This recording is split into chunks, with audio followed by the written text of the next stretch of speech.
मग नैना मागचा पुढचा विचार न करता तो चाकू आता पोटात घालणार असते. तेवढ्यातच आता राहुल तिला अडवतो आणि म्हणतो की तू काय करू राहिलीयस, तुला समजतंय का? अगं माझं तुझ्यावरतीच प्रेम आहे आणि आपलंच लग्न होईल. नमस्कार मित्रांनो, लक्ष्मीच्या पावलांनी या मालिकेच्या पुढील काही भागांमध्ये आपल्याला जबरदस्त ट्विस्ट बघायला मिळणार आहे. तर मित्रांनो, आता अद्वैत आणि नैनाच्या लग्नाची बोलणी तर पार पडलीये. लग्न 5 दिवसांवरती आलंय. या 5 दिवसांमध्ये नेमकं काय होणार आहे ना, हे तुम्हाला आम्ही अपडेट नुसार तर कळवतच आहोत. परंतु 5 दिवसांनंतर नेमकं काय होणार आहे मालिकेमध्ये, काय धुमाकूळ होणार आहे, काय मसाला आहे मालिकेमध्ये, तो तुम्हाला आजच्या या भागात कळणार आहे. त्यामुळे हा भाग शेवटपर्यंत नक्की बघा. आणि सगळ्यात महत्वाचं मित्रांनो, तुम्ही व्हिडिओला लाईक करत नाही, कमेंट करत नाही. अहो कमेंट करा, लाईक करा, तुमच्या मनातल्या भावना आम्हाला सांगा जरा. आणि सगळ्यात महत्वाचं, चॅनलला सबस्क्राईब देखील करून ठेवा. पुढचे व्हिडिओ कसे बघायला भेटतील, ते सबस्क्राईबचं बटन जर दाबलं ना, ते फ्री एकदम. पुढचे सगळे व्हिडिओ तुम्हाला असे फ्री मध्ये पहिल्या पेज वरती दिसणार. युट्यूब चालू केल्या केल्या तुम्हाला असे अपडेटचे अपडेट भेटणार. त्यामुळे लगेच ते सबस्क्राईबचं बटन दाबून टाका. ती शेजारी घंटा आहे ना, ती देखील दाबा. आणि मित्रांनो, तुमच्याशी बोलण्याची माझी फार इच्छा आहे, परंतु मनावरती दगड ठेवून मी हा व्हिडिओ सुरू करतो. मित्रांनो, शेवटी तो दिवस उगवतो ज्या दिवशी अद्वैत आणि नैनाचं लग्न असतं. आता लग्नाला सगळे पाहुणे रावळे यायला सुरुवात झालेली असते. सकाळीच संगीता आणि सुकन्या ह्या आलेल्या असतात.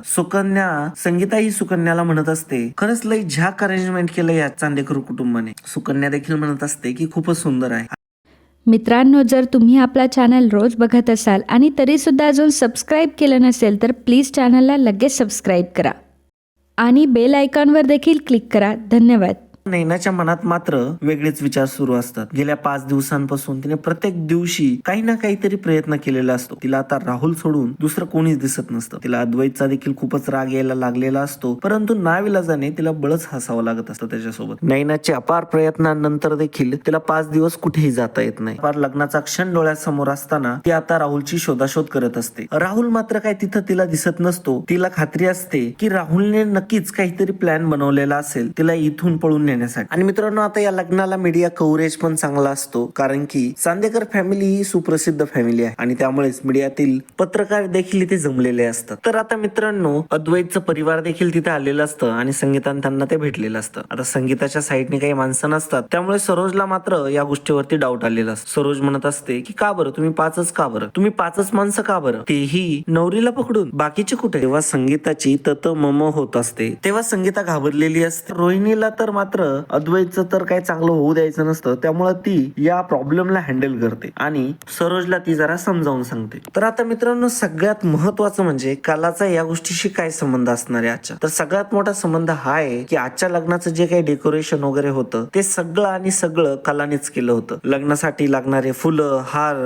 सगळं मटेरियल हे कलाच प्रोव्हाइड करणार असते. आता कला देखील तिथं आलेली असते, परंतु ती कोणत्या लग्नासाठी हे सगळं प्रोव्हाइड करते हे तिला काय माहित नसतं. आता डेकोरेशन तर 1 नंबर बनवलेलं असतं, तिचं कौतुक देखील तिथले लोक करत असतात. तेवढ्यात आता अद्वैतची एंट्री होते. आता अद्वैतला बघून कला मात्र फार घाबरते. कलाला आता काही समजत नसतं की नेमकं काय करायचंय. कला आता रूमच्या दिशेने पळत सुटते आणि तिची धडक नेमकी काजूची होते. आता काजू आणि संगीता तिला भेटतात. आता त्या दोघी तिला फार बोलत असतात. ऍक्च्युली काजू तर काळजी करत असते, संगीता मात्र तिच्यावर चिडते, म्हणत असते का बरं तू इथं आलीये, तुला माहितीये का तुला जर अद्वैतने बघितलं तर किती मोठा प्रॉब्लेम होईल म्हणून. आता मात्र तेवढ्यातच तिथे बाबा देखील आलेले असतात. बाबांना मात्र कलाला बघून फार आनंद झालेला असतो. बाबा म्हणतात जे होतं ते चांगल्यासाठी होतं. तर आता नैनाच्या हाताला मेहंदी लावायचा प्रोग्राम इकडे सुरू झालेला असतो आणि आता तिला विचारलं जातं की तुमच्या पती परमेश्वराचं नाव काय. तर त्यावरती नैना अद्वैतचं नाव न घेता राहुलचं नाव घेते. आता या गोष्टीने सर्वजण शॉक झालेले असतात, परंतु आता शाब्दिक खेळ खेळत नैनाने तो प्रॉब्लेम सॉल्व्ह केलेला असतो. आता नैनाला मात्र काही इथं राहवत नसतं, म्हणून ती राहुलच्या रूम मध्ये जाते. आता रूम मध्ये गेल्यानंतर तिथे राहुलच्या गळ्यामध्येच पडते आणि रडू लागते. ती म्हणत असते की काहीही कर, परंतु आजचं लग्न थांबव किंवा मला इथून पळवून घेऊन चल, काहीतरी तर कर. आणि तू माझ्या फोन कॉलचे उत्तर का बरं देत नाही. तेव्हा राहुल म्हणत असतो की उत्तर देण्यासाठी ते असायला हवेत ना, काय करू मी तर कसा जगू या विचारानेच मरतोय. आता राहुल हा एक मेलोड्रामा करत असतो. राहुलला तर तेच हवं असतं जे आता नैना करत असते, परंतु तो तिच्याकडून ते सगळं करून घेत असतो. शाब्दिक खेळ रचून आता राहुलने नैनाकडून त्याला पाहिजे ते मिळवून घेतलेलं असतं. नैनाला तो खूप समजावून राहून सांगत असतो की तू आता माझ्या भावाची म्हणजे अद्वैतची बायको होणार आहे आणि मला तर खरंच आता काही दुसरा मार्ग सुचत नाहीये आणि मी सगळा तो प्रयत्न करून बघितलाय, परंतु मला आता कोणताही चान्स वाटत नाही की आपलं लग्न होईल म्हणून. आणि खरं तर आपली ही खऱ्या प्रेमाची लव्ह स्टोरी कधीही पूर्ण नाही होणार. तेव्हा मात्र नैना रडत असते आणि म्हणत असते का बरं पूर्ण नाही होणार, आपल्याला ती पूर्ण करावी लागेल. राहुल अरे विचार कर जरा, काहीतरी तर मार्ग काढ. तेव्हा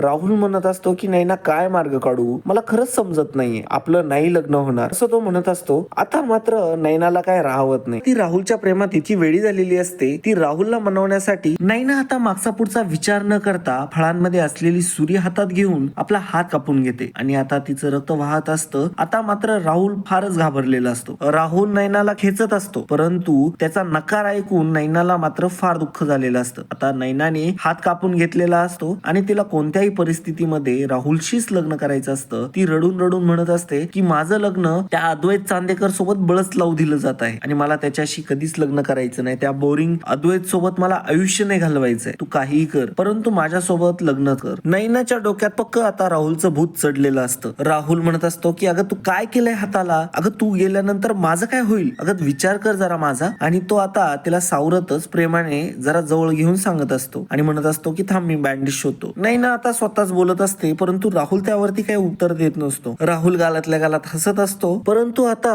नैनाला मात्र अजूनच राग येत असतो. राहुल तिच्याशी काही बोलत नसतो, तो फक्त बँडेजेस शोधत असतो. तिच्याशी नैनाही बोलत असते, परंतु नैनाला तो काही उत्तर देत नसतो. मग नैना मागचा पुढचा विचार न करता तो चाकू आता पोटात घालणार असते. तेवढ्यातच आता राहुल तिला अडवतो आणि म्हणतो की तू काय करू राहिलीयस, तुला समजतंय का, अगं माझं तुझ्यावरतीच प्रेम आहे आणि आपलंच लग्न होईल. आता ही खात्री मिळाल्यानंतर आता मात्र नैनाला बरं वाटू लागतं. राहुल आणि नैना एकमेकांशी बोलत असतात. आता राहुलने आणि नैनाने एकमेकांना मिठी देखील मारलेली असते. नैना ही राहुलला सांगत असते माझं तुझ्यावरती इतकं प्रेम आहे, इतकं प्रेम आहे जितकं माझं स्वतःवरती देखील नाही. आता राहुलला मात्र हेच हवं होतं. आणि मित्रांनो मला काय वाटतं की नैना ही अद्वैतला का बरं ओळखू शकली नसेल, तर याच्या मागचं जर मेन कारण असेल तर ते कोण आहे, तुम्हाला काय वाटतं हे मला नक्की सांगा. कारण की अद्वैत हा नक्की कसा आहे हे तर नैनाला कळायला पाहिजे होतं. कारण की नैनाची आणि अद्वैतची पहिली मीटिंग तर खूपच चांगली राहिली होती. तुमचं काही जे मनोगत आहे ते कमेंट मध्ये व्यक्त करा. आता नैना ही राहुलला म्हणत असते की मला फक्त आणि फक्त तुझ्यासोबत राहायचं आणि तुझ्याशीच लग्न करायचं. तेव्हा राहुल म्हणत असतो की माझा पण एक तुला वचन आहे की तुझं लग्न अद्वैत सोबत नाही तर राहुल सोबतच होणार. असं म्हणत आता त्याने नैनाच्या हाताला देखील स्वतःचा रुमाल बांधलेला असतो. आता नैनाला राहुलने आश्वासन दिलेलं असतं की मी तुला लग्न करून इथून घेऊनच जाईल. आता चांगल्या नवरीप्रमाणे बाहेर जायचं, कोणाला काहीही याबद्दल डाऊट आला नाही पाहिजे. आता नैना निघून गेल्यानंतर इकडे राहुल स्वतःशीच खुश होत हसत हसत म्हणत असतो सर्वांचा प्रिय, सर्वांचा लाडका आणि सर्वात जबाबदार व्यक्ती अद्वैत चांदेकर तुझी आता अशी खणखण कानाखाली बसणार आहे ना, तू त्याचा विचारच करू शकणार नाही. आणि ती कानाखाली हा राहुल लावणार. नैना ही राहुलच्या रूम मधून बाहेर आलेली असते आणि आता हे बाहेर आल्यानंतर नैनाला अद्वैत वगैरे ते शोधत असतात. आणि आता नैनाच्या हाताला लागलेलं बघून अद्वैतला मात्र फारच चिंता होते. तो खूप मोठ्याने हाका मारत असतो. त्या इव्हेंट ऑर्गनायझरला बोलून तो फर्स्ट एड किट बोलवतो. आता तो विचारत असतो की नैना तुम्हाला हे कसं लागलं. तिला आता तिथे बाकीचे सगळेच जण जमा झालेले असतात आणि तिला सर्वजण विचारत असतात की कसं लागलं. तेव्हा नैना सांगते की मला ते बाथरूम मध्ये लागलं, काच पडलेली होती आणि ती माझ्याच हाताला लागली. तेव्हा आता अद्वैत मात्र त्या इव्हेंट ऑर्गनायझरला खूपच बोलतो आणि त्याला लवकरात लवकर ते किट आणायला लावतो. आता सर्वात महत्वाचं म्हणजे मेहंदीला त्याच ठिकाणी तिने काप घातलेला असतो जिथे अद्वैतचं नाव लिहिलेलं असतं आणि आता अद्वैतचं नाव तिथून गेलेलं असतं. आता या गोष्टीला अपशकुन मानण्यात तिथं कोणीतरी म्हणतं की मेहंदीवरचं नाव तर पुसून गेलंय आणि आता या गोष्टीमुळे सर्वांचा चेहरा आता खाली पडलेला असतो. परंतु आता रोहिणी या मॅटरला हँडल करते आणि म्हणते सगळ्यांच्या हे नाही लक्षात राहणार की ही जखम हिला झाली होती आणि त्याच्यावरती अद्वैतचं नाव होतं. आता सर्वांच्या हे लक्षात राहणार आहे अद्वैतने किती काळजी घेतली होती जेव्हा एवढी जखम ही नैनाला झाली होती. आणि आता सगळ्यांच्या चेहऱ्यावरती आनंद असतो. अद्वैत मात्र नैनाची फारच काळजी घेत असतो. आता हे सर्व काही दृश्य कला लांबूनच बघत असते. कला आणि काजू या दोघीही सोबत असतात. आता कलाला ही फक्त काजूची साथ असते कारण की कला सोबत दुसरं तर कोणी थांबलेलं नसतं. आणि मित्रांनो आता सगळ्यात महत्वाचा क्षण समोर येणार आहे तो म्हणजे आता अद्वैत हा नैनाला अंगठी घालणार आहे आणि नैना देखील अद्वैतला अंगठी घालणार आहे. आता यांचा प्रोग्राम एवढा अर्जंट ठरल्यामुळे सगळ्या गोष्टी ह्या एकाच दिवशी होणार असतात. म्हणजे त्यांचा प्रोग्राम हा 1-2 दिवस चालणार असतो, परंतु लग्नाचा मुहूर्त लवकर असल्यामुळे या गोष्टी आता सगळ्या एकाच प्रोग्राम मध्ये होणार असतात. अद्वैत हा नैनाला रिंग घालणार असतो, त्यासाठी दोघेही पुढे आलेले असतात. नैनाचा चेहरा मात्र सुकलेला असतो. कलाला त्यावरती डाऊट होतो. कला म्हणत असते की नैनाचा चेहरा का बरं सुकलाय. तेव्हा मात्र काजू तिला म्हणत असते की मलाही कळेना का बरं सुकलाय. तेव्हा कला म्हणत असते कदाचित तिच्या हाताला लागलंय ना ते, त्यामुळे तिचा चेहरा उतरलेला असेल आणि तिला टेन्शन देखील येत असेल. आणि लग्न म्हणजे ट्रेस किती असतो ना. आता नैनाचं इकडं मात्र लक्ष फक्त राहुल वरती असतं. अद्वैत तिच्या समोर असतो तरी देखील ती राहुलकडे बघत असते. राहुल आता खुणावतो की घे करून आता हा प्रोग्राम. तेव्हा आता ती तयार होते आणि ती रिंग अद्वैत कडून ती घालून घेते. आता इकडे संगीताला मात्र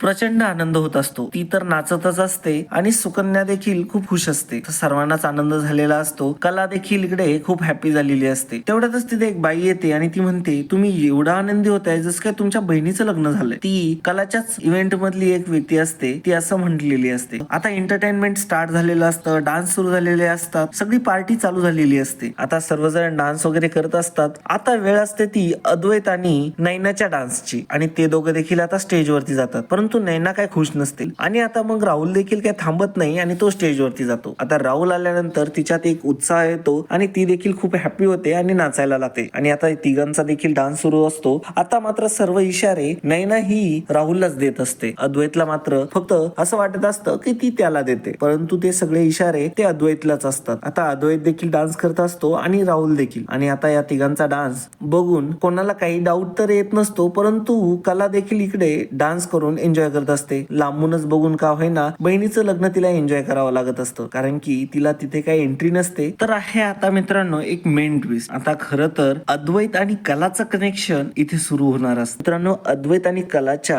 कनेक्शन साठी जी सुरुवात झालेली असते ती देवाकडूनच झालेली असते. कलाने उडवलेला जो कापूस असतो, कलाच्या अंगावरती एक कापूस उडत आलेला असतो आणि तो तिच्या आता खांद्यावरती बसलेला असतो. मग तोच कापूस कला पुन्हा उडवते आणि तो कापूस जाऊन अद्वैतच्या खांद्यावरती येतो. आणि मित्रांनो या गोष्टीचा असा अर्थ असतो की या दोघांचं लग्न होणार. आणि आता दोघेही खूपच खुश झालेले असतात, परंतु दोघांनाही माहित नसतं की त्या दोघांचं काही कनेक्शन होणार आहे की नाही. परंतु नैना आणि अद्वैतचं लग्न काय आता दूर नाहीये, परंतु आता बघूयात पुढे स्टोरीला आता काय ट्विस्ट येतो ते. तर मित्रांनो आता अद्वैत आणि नैनाच्या सेरेमनीच्या वेळेस त्या दोघांच्या हाताचं एक स्टॅच्यू बनवलेला असतो आणि ते मूर्तीप्रमाणे असतं आणि ती मूर्ती नेमकी एका मुलीकडून खाली पडते आणि ती तुटते. आता ती तुटल्यानंतर ती फारच टेन्शन मध्ये येते. कला मात्र तिला धीर देत असते आणि म्हणत असते की तू टेन्शन घेऊ नको, मला थोडासा ग्लू आणून दे, मी हे व्यवस्थित जोडून देईल व्यवस्थित. आणि ती आता तिला समजावून सांगत असते. ती मुलगी म्हणत असते की नाही नाही आता माझं काही खरं नाही, चांदेकर इतकी मोठी फॅमिली आहे, मला काही सोडणार नाही आणि आता ही गोष्ट काय पहिल्यासारखी होणार आहे. परंतु कला मात्र तिच्या समजदारपणाने तिला गोष्टी समजावून सांगत असते की तुटलेल्या गोष्टी जेव्हा पुन्हा जोडतात तेव्हा त्या नव्याने अजून चांगल्या होतात. आणि ही गोष्ट मात्र आबा ऐकत असतात. आबांना या मुलीचं पहिल्यापासूनच जरा कौतुक वाटत असतं आणि जेव्हा जेव्हा ती मुलगी तिथे येते तेव्हा तेव्हा धंद्यात ग्रोथ होते, नाहीतर काही ना काहीतरी चांगलं होतं हे आबांना चांगलंच माहिती असतं. आबा फारच खुश होतात आणि ते कलावरती खूपच इम्प्रेस झालेले असतात. खरं तर अद्वैतची बायको ही त्यांना असं वाटत असतं की अशी मुलगी हवी होती. तर मित्रांनो आता